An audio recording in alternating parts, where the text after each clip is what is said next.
મિત્રો, કોઈ માણસ સિનેમાની પરિભાષા બદલી શકે? તો કે હા, એ વ્યક્તિ છે ક્રિસ્ટોફર નોલન. અને હા મિત્રો, હવે એ સમય આવી ગયો છે. Christopher નોલન is back. તેમની નવી મૂવી ધ ઓડિસી, જેમનું ટ્રેલર રિલીઝ કર્યાની સાથે જ આખું ઇન્ટરનેટ હલાવી નાખ્યું છે. પણ મિત્રો, આ કોઈ સામાન્ય મૂવી નથી. આ છે 3000 વર્ષ પહેલાના ઇતિહાસની મહાન વાર્તાઓમાંની એક. આ વિડીયોમાં આપણે જાણીશું કે ધ ઓડિસીની સ્ટોરી, તેનું હિસ્ટોરિકલ ઇતિહાસ અને નોલનની એવી સ્ટાર કાસ્ટ ને જે કોઈ એવેન્જર મૂવીઝ કરતા ઓછી નથી. હવે મિત્રો, મૂવી ડાયરેક્ટરની વાત કરીએ તો મૂવીની ડાયરેક્ટ કરી રહ્યા છે ક્રિસ્ટોફર નોલન, જેને ઘણી બધી એવી મૂવીઓ, હિટ મૂવીઓ આપેલી છે, જેમ કે ઇન્ટરસ્ટેલર, એવી ઘણી બધી મૂવીઓ આપેલી છે. હવે મિત્રો, લીડ રોલની વાત કરીએ ને તો ઓડિસીસના રોલમાં જે છે ને તે છે મેટ ડેમન, અને તેમના પત્ની તરીકે પેનોલોપના રોલમાં છે એના હેથવે. હવે મિત્રો, તેમના દીકરાના રોલમાં વાત કરીએ ને તો તેમાં છે ટોમ હોલેન્ડ, જે તેમને ઘણી બધી મૂવી આપેલી છે, સ્પાઈડરમેન તરીકે ઓળખે છે ટોમ હોલેન્ડ.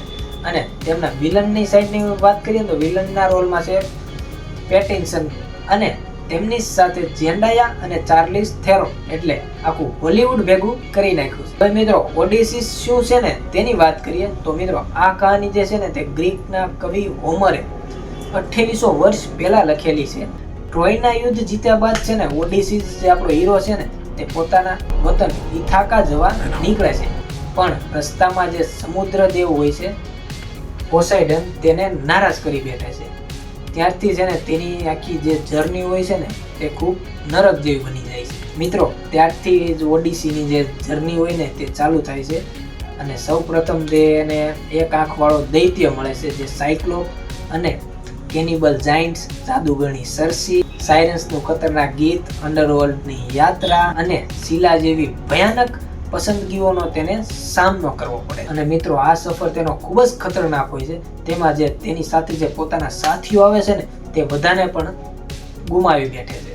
અને મિત્રો, છેલ્લે 20 વર્ષ પછી તે ઇથાકા પોતાના વતન આવે છે, એ પણ ભિખારી બનીને. અને મિત્રો, તેના જે મહેલમાં હોય છે ને તે ઓડિસી બધું હારી બેઠો હોય છે. એટલે તેની જે પત્ની હોય છે પેનોલોપ, તેના સાથે 108 લોકો તેની સાથે છે ને લગ્ન કરવા માંગતા હોય છે. અંતે મિત્રો, એક શરત રાખવામાં આવે છે કે જે ઓડિસીસનું ધનુષ ઉઠાવશે અને જે તીર ચલાવશે ને તે જ તેની સાથે લગ્ન કરી શકશે. અને મિત્રો, એ ધનુષ જે હોય છે ને તે કોઈ નથી ઉઠાવી શકતું.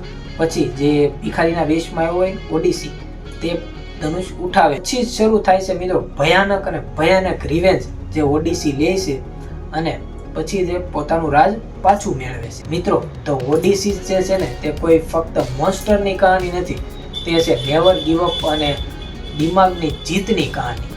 મિત્રો, એ હું તમને પાકું કહી શકું કે ગ્રીક મેથોલોજી અને ક્રિસ્ટોફર નોલનનું કોમ્બિનેશન એ 2026માં બોક્સ ઓફિસ ઉપર તબાહી મચાવી દેવાનું છે.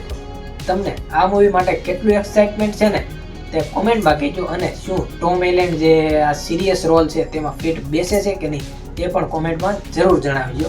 મિત્રો, હજી તો આ ખાલી મૂવીનું ટ્રેલર જ આવ્યું છે, ત્યાં જ એટલો હડકંપ મચી ગયો છે. તો જો મિત્રો, આખું મૂવી રિલીઝ થશે તો એ કઈ રીતનું છે ને તે આપણે આખો મૂવીનો રિવ્યુ બનાવીશું. તો મળીએ મિત્રો નવા વિડીયોમાં. વિડીયો ગમ્યો તો લાઈક, શેર, સબસ્ક્રાઈબ કરી નાખજો.